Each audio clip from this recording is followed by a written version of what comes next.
Welcome to 95 news. ప్రతిక్షణం ప్రజాక్షేమం కోసం bulletin ముందుగా హెడ్లైన్స్ చూద్దాం.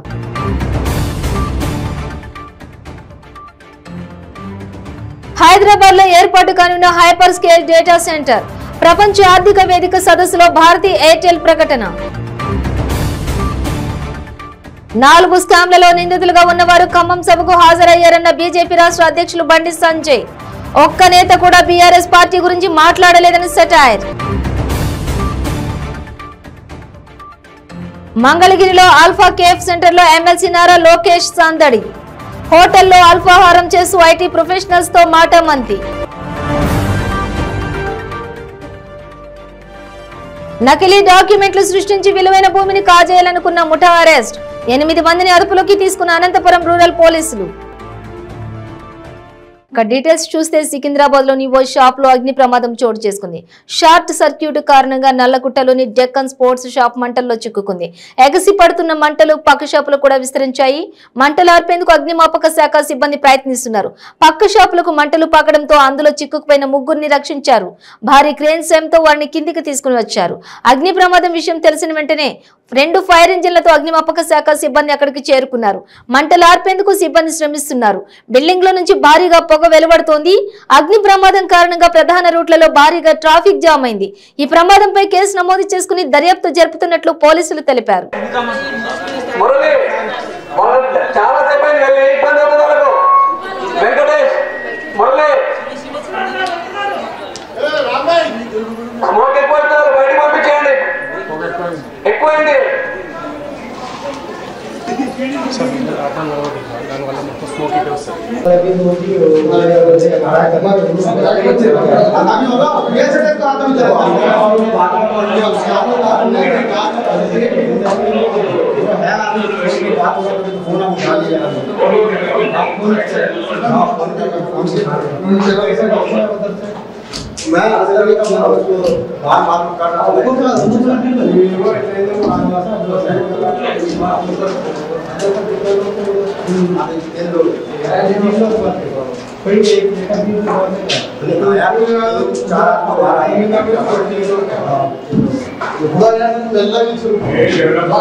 డేటా స్టోరేజ్ విశ్లేషణలో అత్యాధునిక సాంకేతికత అయినటువంటి hyper scale data centre Hyderabad లో ఏర్పాటు కానుంది. తన అనుబంధ సంస్థ అయిన నెక్స్ట్రా ద్వారా భారతీ ఎయిర్టెల్ డేటా సెంటర్ ను నెలకొల్పుతోంది. ఇందుకు అవసరమైనటువంటి మౌలిక సదుపాయాలు కల్పన కోసం 2000 కోట్ల రూపాయలను పెట్టుబడిగా పెడతామని ఎయిర్టెల్ ప్రకటించింది. దావోస్ లో జరుగుతున్న ప్రపంచ ఆర్థిక వేదిక సదస్సులో ఏర్పాటు చేసిన తెలంగాణ పెవిలియన్ లో ఐటీ పరిశ్రమల శాఖ మంత్రి కె తారక రామారావుతో భారతీ ఎయిర్టెల్ వ్యవస్థాపకుడు chairman Sunil Bharti Mittal, vice chairman managing director Rajan Bharti మిట్టల్ల సమావేశం తర్వాత ఆ సంస్థ ఈ ప్రకటన చేసింది. 60 మెగావాట్ల సామర్థ్యంతో ఈ హైపర్ స్కేల్ డేటా సెంటర్ రాబోతోంది. డేటా భద్రతలో అత్యాధునిక సాంకేతిక పరిజ్ఞానాన్ని ఉపయోగించే ఈ డేటా సెంటర్ రాబోయే 5 నుంచి 7 సంవత్సరాల కాలంలో పూర్తి స్థాయిలో తన కార్యకలాపాలు కొనసాగిస్తుంది.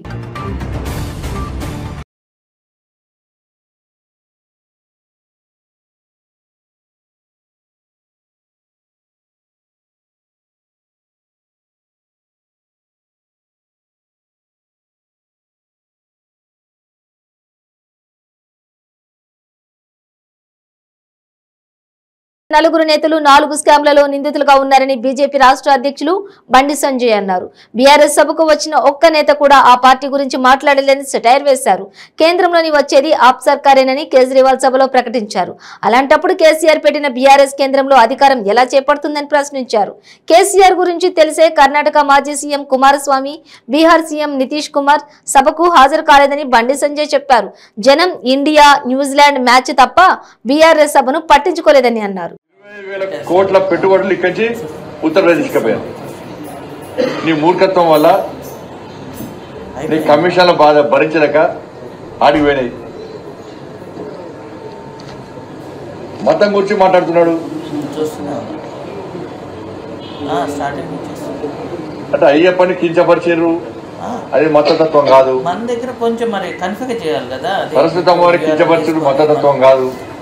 లోగోలు అవన్నీ తీసేసి అవన్నీ సెటప్ చేయాలి కదా. దేవుళ్ళని కించపరుస్తున్నారు మద్దతు కాదు, హిందువులను చంపుతున్నారు మద్దతత్వం కాదు. మతతత్వ పార్టీ అనేటువంటి క్రిమినల్ పెంచి పోషించే సంఘ విద్రోహ శక్తుల పార్టీ అనేటువంటి ప్రజాకారుల పార్టీ అయినా ఎంఐఎం పార్టీతోని వీళ్ళందరూ కలిసి తిరుగుతారు. అవి మతతత్వం కాదు. వీళ్ళు మతతత్వ పార్టీ మతం గురించి మాట్లాడతారు. నిన్న చూస్తాం, నిన్న నిజాము మనవాడి డెడ్ బాడీ వస్తే ముక్కలు వాళ్ళు ఎవరు టూ పెట్టుకోలే, నేను ఒక్కడే పెట్టుకున్నట్టు. వాళ్ళు అనుకోండి కొత్త విషయం ఏంది అనుకుంటారట వాళ్ళు. అది ఓట్ల కోసమే. వాళ్ళు ఎవ్వరు పెట్టుకోలే. సరే ఎవరు సంప్రదాయం వారిది, కానీ వాళ్ళు ఎవ్వరు పెట్టుకోలే. ఈయన పెట్టుకుని పోయాడు. ఈయన నిజమైన హిందూ. ఈయన ముస్లిం సమాజం కూడా నమ్ముంటుంది. ఈయన ఏంటి వాళ్ళు ఎవ్వరు టూ పెట్టుకోలే ఓట్ల కోసం. మంగళగిరిలో ఆల్పా కేఫ్ సెంటర్ లో టీడీపీ జాతీయ ప్రధాన కార్యదర్శి మాజీ మంత్రి ఎమ్మెల్సీ నారా లోకేష్ సందడి చేశారు.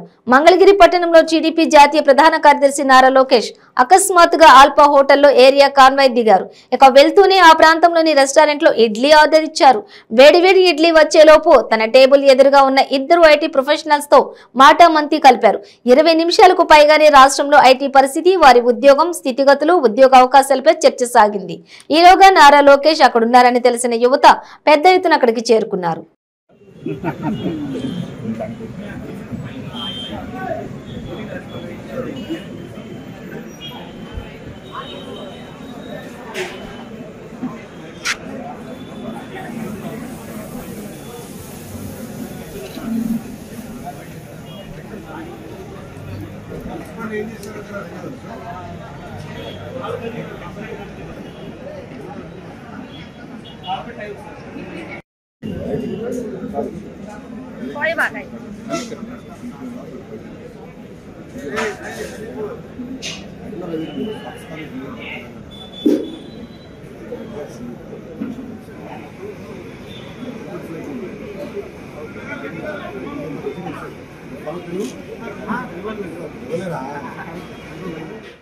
నకిలీ డాక్యుమెంట్లు సృష్టించి విలువైన భూమిని కాజేయాలని చూసిన ఓ ముఠాను అనంతపురం రూరల్ పోలీసులు అదుపులోకి తీసుకున్నారు. అనంతపురం రూరల్ మండలం పరిధిలోని రాచనపల్లిలో 6 సెంట్ల స్థలానికి సంబంధించి కొందరు నకిలీ డాక్యుమెంట్లు సృష్టించి అడ్వాన్స్ గా 15 లక్షలు కాజేశారు. అసలు విషయం తెలుసుకున్న బాధితులు పోలీసులను ఆశ్రయించడంతో అసలు నిజాలు వెలుగులోకి వచ్చాయి. నకిలీ డాక్యుమెంట్లను సృష్టించిన 8 మందిని అరెస్ట్ చేశారు. ఇందుకు సంబంధించిన వివరాలను అనంతపురం రూరల్ పోలీస్ స్టేషన్ లో సిఐ విజయ్ భాస్కరన్ గౌడ్, ఎస్ఐలు నబీర్ చలపతి వెల్లడించారు.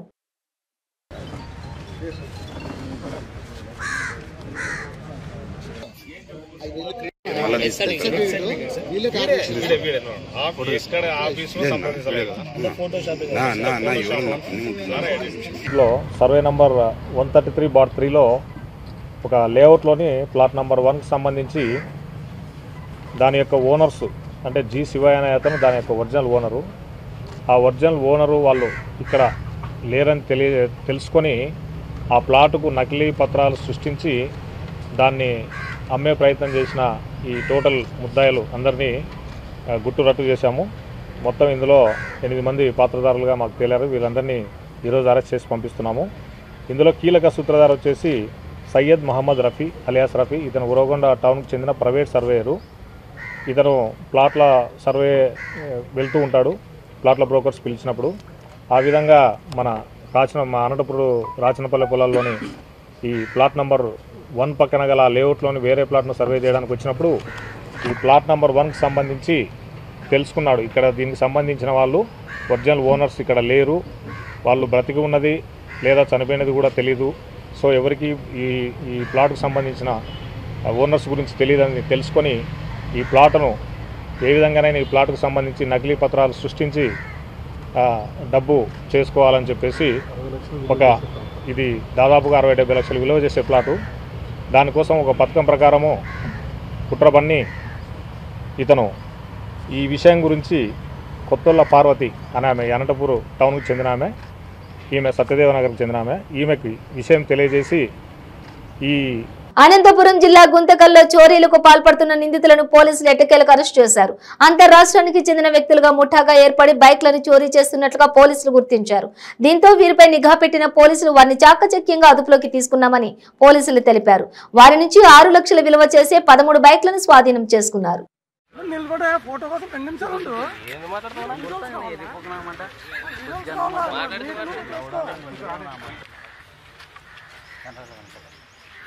ఎస్పీ సార్ గారి ఉత్తర్వుల మేరకు గుంతకల్ డిఎస్పీ గారి ఆధ్వర్యంలో గుంతకల్ 1 టౌన్ సిబ్బంది మరియు క్రైమ్కి సంబంధించినటువంటి వెంకటేశ్వర్లు వీరాంజలి దూద్బిర వారి బృందంతో కలిసి ఈరోజు హనుమాన్ సర్కిల్ నందు వాహనాలు తనిఖీ నిర్వహిస్తుండగా బైకు అఫెండర్ అయినటువంటి గౌని నరేందర్ రెడ్డి అన్వేష్ నగర్ గుంతకల్ పట్టణానికి చెందిన వ్యక్తిని విచారణ చేయగా అతని వద్ద నుంచి 13 బైకులు స్వాధీనం చేసుకోవడం జరిగింది. ఈ బైకుల విలువ దాదాపు 6 లక్షల రూపాయలు ఉంది. ఈ బైకులన్నిటిని కూడా గుంతకల్ పట్టణం నందు వివిధ ప్రదేశాల్లో దొంగతనం జరగడం జరిగింది. ముఖ్యంగా ఇతను జల్సాలకు అలవాటు పడి తాగుడుకు అలవాటు పడి ఈ బైకులన్నిటిని కూడా దొంగతనం చేసి వివిధ ప్రదేశాల్లో అమ్మి వచ్చిన డబ్బుతో జులాయిగా తిరగడం అనేటువంటిది జరిగింది.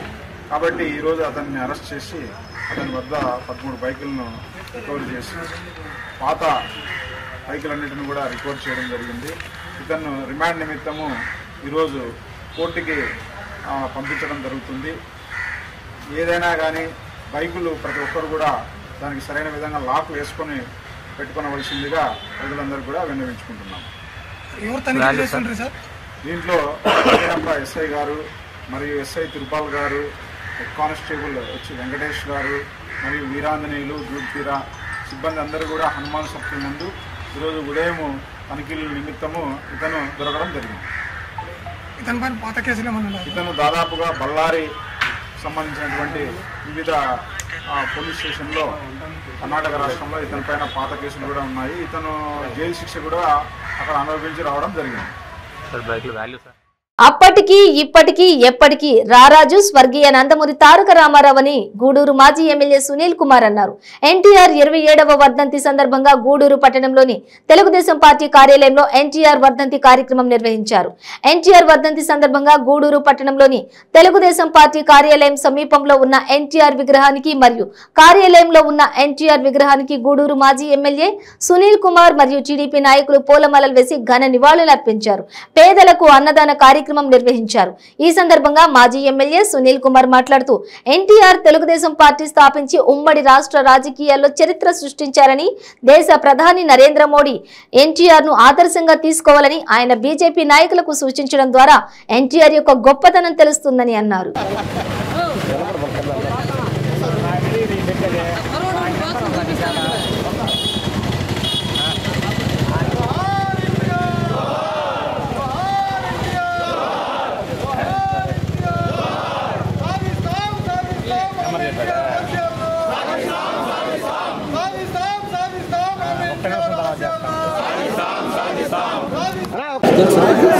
అందరికీ నమస్కారం. ఈరోజు నందమూరి తారక రామారావు గారి 27వ వర్ధంతి కార్యక్రమాన్ని ఏర్పాటు చేసినటువంటి పట్టణాధ్యక్షుడు శ్రీ పుల్లూరు గారికి, అలాగే రోడ్ల మండల పార్టీ అధ్యక్షులు వెంకటేశ్వరరాజు గారికి మనస్ఫూర్తిగా ధన్యవాదాలు తెలియజేస్తున్నా. ఇంత భారీగా ఈరోజు రూరల్ టౌన్ కమిటీ అధ్యక్షులు అలాగే మరి కొంతమంది ఈ యొక్క కార్యక్రమాన్ని ఏర్పాటు చేసినందుకు వాళ్ళందరూ కూడా ధన్యవాదాలు. అలాగే మొట్టమొదటిసారిగా నందమూరి అభిమానులు ఆర్టీసీ దిగినటువంటి నందమూరి తారక రామారావు గారికి పూలమాలేసి నివాళులర్పించినందుకు ధన్యవాదాలు.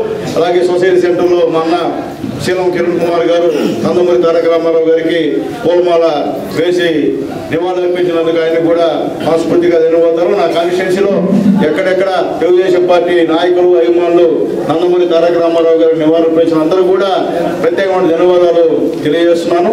ఇప్పుడే అందరూ చెప్పారు రామారావు గురించి. ఆయన గురించి చెప్పాలంటే ఒక మహా మహాభారతం రాసినటువంటి పని. ఎవరు మాట్లాడినా ఒక గంట సేపు మాట్లాడతాం రామారావు గురించి, కానీ ఇది సమయం కాదు. ఏదైనప్పటికీ అలాంటి మహానుభావుని పోగొట్టుకొని 27 సంవత్సరాలు గడుస్తున్నటువంటి సమయంలో యుగ పురుషుడు, రారాజు, దేవుడు లాంటి మనిషి ఈరోజు తెలుగుదేశం పార్టీ ఈ విధంగా ఉందంటే దాని వ్యవస్థాపక అధ్యక్షులు శ్రీ నందమూరి తారక రామారావు గారిని చెప్తున్నాం. ఎప్పటికీ ఇప్పటికీ ఆయనే సాటి, ఆయనకి సాటి ఎవరు లేరు. ఆయన బతుకున్నంతకాలం రారాజుగా బతుకున్న విషయాన్ని కూడా ఒకసారి. కృష్ణా జిల్లా గుడివాడలో ఎన్టీఆర్ వర్ధంతి కార్యక్రమంలో మాజీ మంత్రి కొడాలి నాని పాల్గొన్నారు. ఎన్టీఆర్ విగ్రహానికి కొడాలి నాని పూలమాలలతో నివాళులర్పించారు. తెలుగు ప్రజల గుండెల్లో చెరగని ముద్ర వేసుకున్న చిరస్మరణీయ వ్యక్తి ఎన్టీఆర్ అని అన్నారు. ఎన్టీఆర్ గొప్పతనాన్ని గుర్తుంచుకున్న ముఖ్యమంత్రి జగన్ జిల్లాకు ఆయన పేరు పెట్టారన్నారు.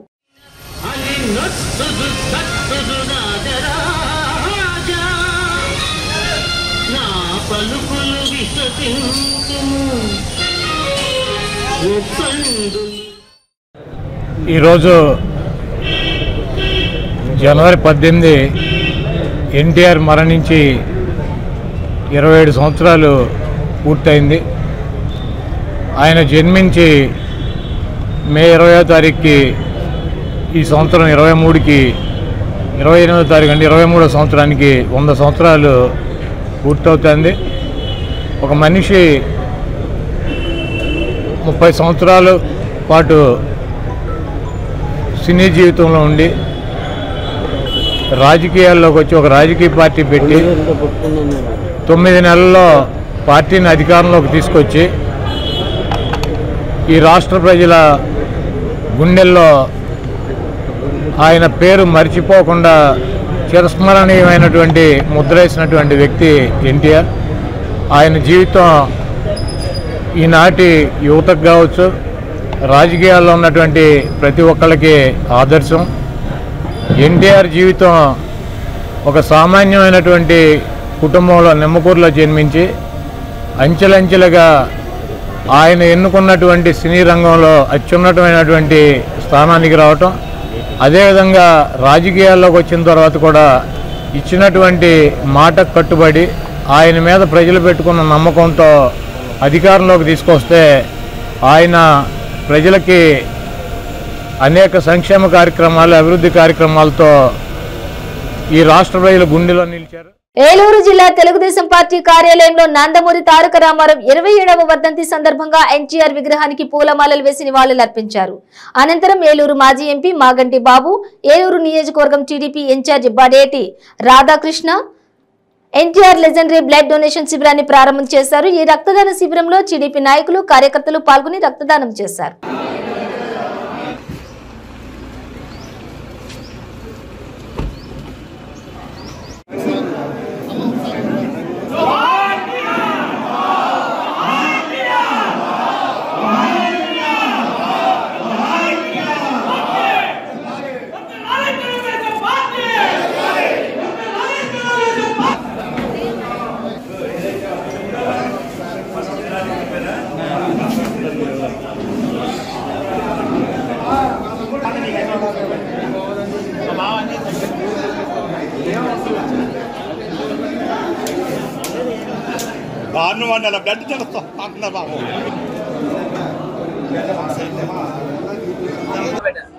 ఏలూరు తెలుగుదేశం పార్టీ ఆఫీసులో బ్లడ్ డొనేషన్ కార్యక్రమం మేము చేస్తున్నాం.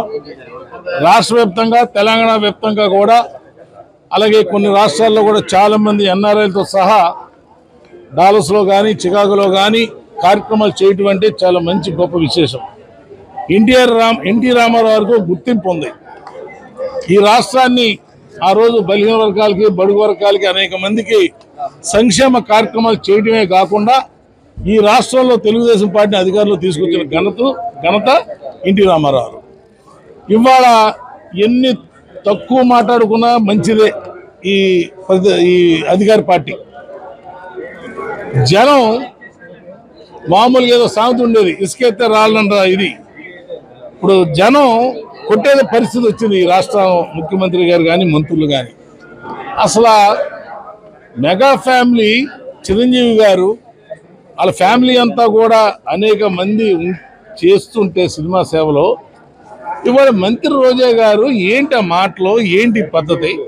నేను అనేది మా బిగ్ బాస్ లో చిరంజీవి గారు రోజా గారు యాక్ట్ చేశారు, నేను ఎవరికి వ్యతిరేకం కాదు.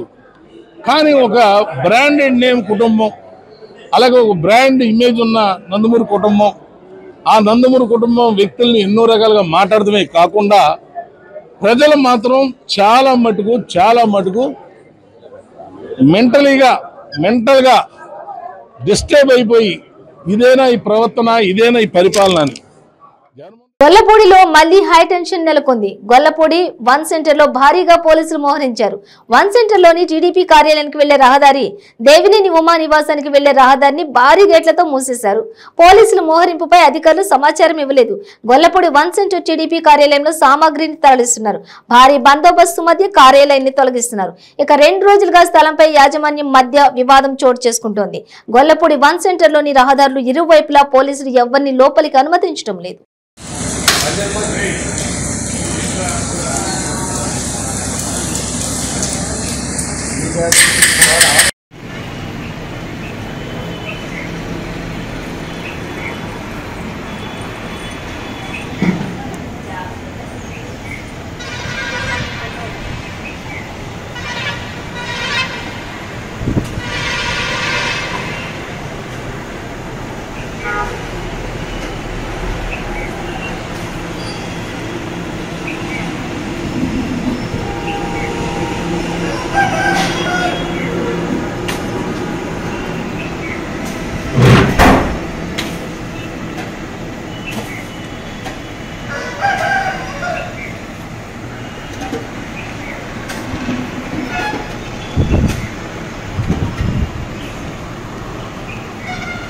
ప్రకాశం జిల్లా కనిగిరి సిఐ కార్యాలయం వద్ద న్యాయం చేయాలంటూ ఓ మహిళ నిరసనకు దిగింది. బేస్తవారిపేటకు చెందిన శిరీషను పెళ్లి చేసుకుంటానని కనిగిరి మండలం గురువాజిపేట గ్రామానికి చెందిన రెక్కల రామిరెడ్డి మోసం చేశాడంటూ సిఐ కార్యాలయం ఎదురుగా బైఠాయించింది. మహిళా సంఘాలు ఆమెకు మద్దతు తెలిపాయి. కనిగిరి సిఐ పాపారావు మహిళకు న్యాయం చేస్తానంటూ హామీ ఇచ్చారు.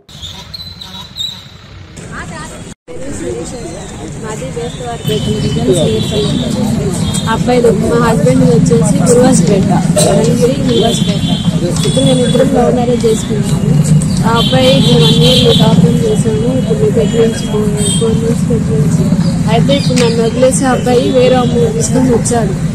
అయితే ఆ అమ్మాయి ఇక్కడికి అబ్బాయి అమ్మాయి తీసుకొని వచ్చాడని తెలిసి నేను ఒంగోలు వచ్చాను. అక్కడికి వచ్చి సార్ వాళ్ళకి కంప్లైంట్ ఇస్తే సార్ వాళ్ళు నాకు కేసు తీసుకోలేదు. అబ్బాయిని మళ్ళీ 2 రోజులకి వచ్చి మళ్ళీ అబ్బాయిని పిలిపించమని చెప్పాను. ఆ అబ్బాయిని పిలిపించి వాళ్ళ బాబాయి పంపించాడంట. ఆయన వచ్చాడు. ఆయన సార్ వాళ్ళతో ఏం మాట్లాడారో ఏమో తెలియదు. సార్ వాళ్ళకంట మా ఇట్లా అబ్బాయి వచ్చింది, ఇక్కడికి చెప్పొద్దు అమ్మాయికి, ఏదో ఒకటి చెప్పి పంపించేసేయండి అని చెప్పింది. సర్లే అని చెప్పి నాకు సార్ వాళ్ళు ఏం చెప్పారు, ఆ అబ్బాయి ఇక్కడ లేడమ్మా, వెళ్ళిపోయాడు అమ్మాయి తీసుకుని, మేము దొరికిన తర్వాత చెప్తామని చెప్పి నన్ను పంపించేసి సర్లే అని చెప్పి నేను వెళ్ళాను. వెళ్ళిన తర్వాత మళ్ళీ 2 రోజులకి మళ్ళీ వచ్చి అక్కడ మళ్ళీ ఇక్కడికి వచ్చి సార్ వాళ్ళకి కంప్లైంట్ ఇచ్చాను. ఎస్ఐసార్కి ఇస్తే ఆ సార్ తీసుకోకపోతే మళ్ళీ నేను కలెక్టర్ ఆఫీస్కి వెళ్ళాను. కలెక్టర్ ఆఫీస్కి వెళ్తే వాళ్ళు అక్కడ సార్ వాళ్ళు లేకపోయేసరికి వాళ్ళు ఏం చేశారు, మళ్ళీ అక్కడికి వచ్చాను. అక్కడ ఒక సార్ ఉన్నాడు. ఆ సార్ మళ్ళీ సార్ ఫోన్ చేసి సారు కేసు తీసుకుంటాను సార్ దగ్గరికి వెళ్ళాను చెప్పింది. సర్లే నాకు మళ్ళీ సిఐ సార్ దగ్గరికి వచ్చింది. సిఐ సార్ దగ్గరికి వచ్చి సిఐ సార్ ఏమన్నాడు, ఆ అబ్బాయిని పిలిపించిన తర్వాత ఆ అబ్బాయి ఏమన్నాడు, గ్రూప్స్ తీసుకొచ్చి నేను మ్యారేజ్ చేసుకుంటాను అన్నాడు. సర్లే అని చెప్పేసి నువ్వు ఆ గ్రూప్స్ అన్ని తీసుకురాప అబ్బాయి నేను మ్యారేజ్ చేసుకుంటాను అని చెప్పింది. సర్లే అని చెప్పి నేను మళ్ళీ రోజు వెళ్ళి గ్రూప్స్ తీసుకొని వచ్చా. వస్తే మళ్ళీ మీ పేరెంట్స్ని తీసుకురా అని చెప్తున్నాడు. సార్ ఫస్ట్ అబ్బాయి గ్రూప్స్ తీసుకురా అన్నాడు. మా పేరెంట్స్ ఎక్కడి నుంచి వదులుతారు, మా పేరెంట్స్ అబ్బాయి పెళ్లి చేసుకున్నారా.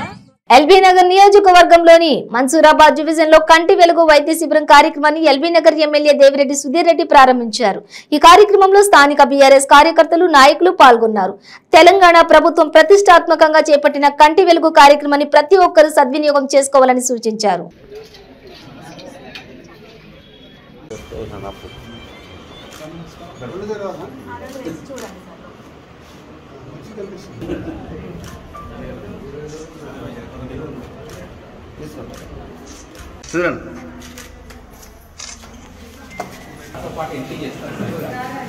మళ్ళీ రెండవ విడత మొదలైంది.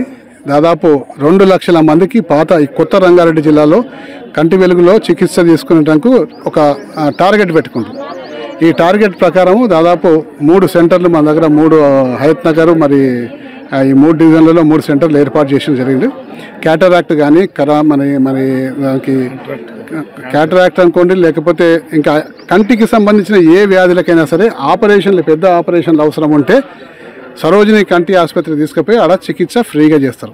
మామూలుగా కంటి చూపు మందగించి ఏమన్నా రీడింగ్ గ్లాసెస్ చదివేది కానీ లేకపోతే సైట్ గ్లాసెస్ కానీ ఉంటే ఇక్కడ చెకప్ చేసి ఇక్కడనే ఆధార్ కార్డు తీసుకుని అలా నెంబర్ తీసుకొని ఫ్రీగా కళ్ళద్దాల పంపిణీ చేస్తారు. ఇది దేశంలో ఎక్కడ కూడా లేదు. కాబట్టి పేద ప్రజలందరూ కూడా వాళ్ళు కొంచెం నిర్లక్ష్యం చేస్తారు. ఎందుకంటే దవాఖానకు పోయి డబ్బు ఖర్చు పెట్టి చూయించుకునే బదులు మాకు ఉంటే పర్వాలేదు అయితే నడుస్తుంది అనుకుంటారు. కానీ దాని ద్వారా కంటి చూపు దెబ్బతిని రేపు కంటి చూపు అంధకారం కూడా ఏర్పడే అవకాశం ఉంటుంది. కాబట్టి పేద ప్రజలందరూ కూడా మన ముఖ్యమంత్రి గారు ప్రవేశపెట్టిన ఈ కంటి వెలుగు కార్యక్రమాన్ని ఉపయోగించుకొని అందరూ కూడా మీ కంటికి సంబంధించిన ఏ వ్యాధులైనా సరే చికిత్స చేసుకోవాలని చెప్పేసి ఈ సందర్భంగా కోరుతున్నాను. జిహెచ్ఎంసీలో ప్రతి ఒక్క డివిజన్లో 2-3 సెంటర్ల కింద కంటి వెలుగు ప్రోగ్రాంలు ప్రారంభించడం జరిగింది. కంటి వెలుగు అంటే మేమందరం కార్పొరేటర్లను కూడా ప్రతిపక్షాలు ఉన్నా సరే ప్రజలకు ఉపయోగపడాలి, కంటి చూపు మెరుగవుతుంది, అందరికీ ఆరోగ్య సమస్యలు తీరుతాయి అని అనుకున్నాము. కానీ ఇక్కడ తీరా చూస్తే ఈరోజు 19వ తారీఖు నాడు కంటి వెలుగు ప్రోగ్రాం ప్రారంభించారు. ఇది కంటి వెలుగు ప్రోగ్రాం లెక్క లేదు, పింకు వెలుగు ప్రోగ్రాం లెక్క ఉన్నది. ఎక్కడ చూసినా కూడా ఇది ప్రభుత్వ ప్రోగ్రాము, టీఆర్ఎస్ పార్టీ ప్రోగ్రాం లెక్క పెట్టుకున్నారు. కానీ ప్రజలకు కంటి వెలుగు ప్రోగ్రాము, కంటికి సంబంధించిన వైద్యులు, నిష్ణాతులైన వైద్యులు, మంచి వైద్య పరికరాలు ఉంటాయనుకున్నాం. కానీ ఏదో తూతూ మంత్రంగా దీన్ని పే చేసి ఇంటింటికి కేసీఆర్ కంటి పరీక్ష చేపిస్తున్న పబ్లిసిటీ స్టంటే తప్ప ఇందులో జరుగుతున్నాయి మాత్రం నాణ్యత లేనిటువంటి పరికరాలతో కంటి వెలుగులో పూర్తిగా పబ్లిసిటీ, టీఆర్ఎస్ పార్టీ పబ్లిసిటీ చూడండి. ఇలా మామ అల్లుళ్ళ ఫోటోలు పూర్తిగా పబ్లిసిటీకి సంబంధించిన పింక్ కలరు, ఇది పింక్ కలర్కి సంబంధించినటువంటి కళ్ళద్దాలు. దీంట్లో కూడా ఇలా ఫోటోలు, దీనికి మళ్ళీ ఇంకా ఇందులో ఇచ్చినటువంటి 200 రూపాయల అద్దాలను కూడా తుడుచుకోవడానికి పింక్ కలరు బట్ట, పింక్ కలరు ఇది పబ్లిసిటీ. ఇక్కడ ఎలక్షన్ల అప్పుడు కూడా మేము కార్పొరేటర్లకు కూడా ఈయన పబ్లిసిటీ బ్యానర్లు కట్టుకోలే. ఈరోజు కేంద్ర ప్రభుత్వం ఇచ్చినటువంటి రేషన్ షాపులలో 5 రూపాయల కిలో బియ్యం కాడ ప్రధానమంత్రిది ఒక ఫోటో ఉండదు. అదేవిధంగా ఆయుష్మాన్ భారత్ 5 లక్షల రూపాయలు ఇచ్చినట్టు ప్రధానమంత్రి హాస్పిటల్ కాడ ఒక ఫోటో ఆయనది ఉండదు. కానీ వీళ్ళు చేస్తున్నట్టు పబ్లిసిటీ మొత్తం కూడా ప్రభుత్వంలో నిధులు అయిపోయినాయి. ప్రభుత్వం అభివృద్ధి కార్యక్రమాలు, రోడ్లు కానీ, అనేక డ్రైనేజ్ కార్యక్రమాలు కానీ, ఇంకా చాలామంది నిత్యావసర సంబంధించిన అనేక కార్యక్రమాలు ఉన్నాయి. ఆ కార్యక్రమాలకు డబ్బులు లేక ఏదో విధంగా ఇప్పుడు ఎలక్షన్ 2 నెలల్లో ఏదో విధంగా గవర్నమెంట్ని డిజాల్వ్ చేద్దామనే ప్లాన్లో ఉన్నారు. కాబట్టి అంత లోపల ఏదో కార్యక్రమం ప్రజల ముందుకు పోవాలని చెప్పేసి ఇలాంటి కార్యక్రమం పెట్టుకొని ప్రతి చోట ఇప్పుడు ఈ డివిజన్లో 100 రోజులు ఈ ప్రణాళిక మొత్తం కూడా కంటి వెలుగు 100 రోజులు. ఈ 100 రోజుల పాటు ఏదో ఒకటి ప్రజలలో తిరగాలని చెప్పేసి ఈ కంటి వెలుగు ప్రోగ్రామ్ని ఇంటింటికి వెళ్ళేసి మీరు కంటి చూపు బాగలేదు, కంటి చూపు చేయించుకోవచ్చు. కంటి వెలుగు ప్రోగ్రాం మంచిదే, కానీ అలా దుర్బుద్ధి మాత్రం టీఆర్ఎస్ నాయకుల పూర్తి స్థాయిలో దుర్బుద్ధి. ఇది టీఆర్ఎస్ కార్యక్రమం లెక్క చేస్తున్నారు, బీఆర్ఎస్ కార్యక్రమాలు చేస్తున్నారు. కానీ ఎక్కడ కూడా ప్రభుత్వ కార్యక్రమాలు లెక్క లేనే లేదు. ఇది పూర్తిగా మేము విరుద్ధము. ఇదంతా కూడా మేము బైకాట్ చేసే పరిస్థితి తీసుకొచ్చే విధంగా చేయొద్దు అని చెప్పేసి అధికారులు కూడా ఇప్పుడు చెప్పినా ఇవన్నీ ఇట్లా ఉండదు. కంటి వెలుగు అంటే కంటి వెలుగులాగా పెట్టండి. ఇది ప్రజలకు దిక్సూచిలి, వీళ్ళతో కంటికి సంబంధించినటువంటి ఉపయోగపడినటువంటి బ్యానర్లు పెట్టాలి. కానీ మొత్తం మామ అల్లుళ్ళ ఫోటోలు పెట్టుకొని ప్రతిదానికి పబ్లిసిటీ చేసుకోవడం ఇదేం బుద్ధి అని చెప్పి మేము అంటున్నాం అనమాట. ఇది తీవ్రంగా ఖండిస్తున్నా. రేపటి వరకు అధికారులు ఇవన్నీ తీసేసి కంటి వెలుగు కార్యక్రమాలు, డాక్టర్లు వాళ్ళకి కావాల్సిన పరికరాలు మాత్రమే పెట్టాలని చెప్పి మేము డిమాండ్ చేస్తా ఉన్నాం. బులెటిన్ ముగించే ముందు హెడ్లైన్స్ మరోసారి.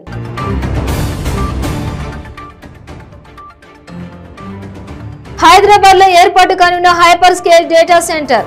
ప్రపంచ ఆర్థిక వేదిక సదస్సులో భారతీ ఎయిర్టెల్ ప్రకటన. 4 స్కామ్లలో నిందితులుగా ఉన్నవారు ఖమ్మం సభకు హాజరయ్యారన్న బీజేపీ రాష్ట్ర అధ్యక్షులు బండి సంజయ్. ఒక్క నేత కూడా బీఆర్ఎస్ పార్టీ గురించి మాట్లాడలేదని సెటైర్. మంగళగిరిలో ఆల్ఫా కేఫ్ సెంటర్ లో ఎమ్మెల్సీ నారా లోకేష్ సందడి. హోటల్లో అల్పాహారం చేస్తూ ఐటీ ప్రొఫెషనల్స్ తో మాటామంతి. నకిలీ డాక్యుమెంట్లు సృష్టించి విలువైన భూమిని కాజేయాలనుకున్న ముఠా అరెస్ట్. 8 మందిని అదుపులోకి తీసుకున్న అనంతపురం రూరల్ పోలీసులు. ఇవి బులెటిన్ డీటెయిల్స్. చూస్తూనే ఉండండి 95 న్యూస్.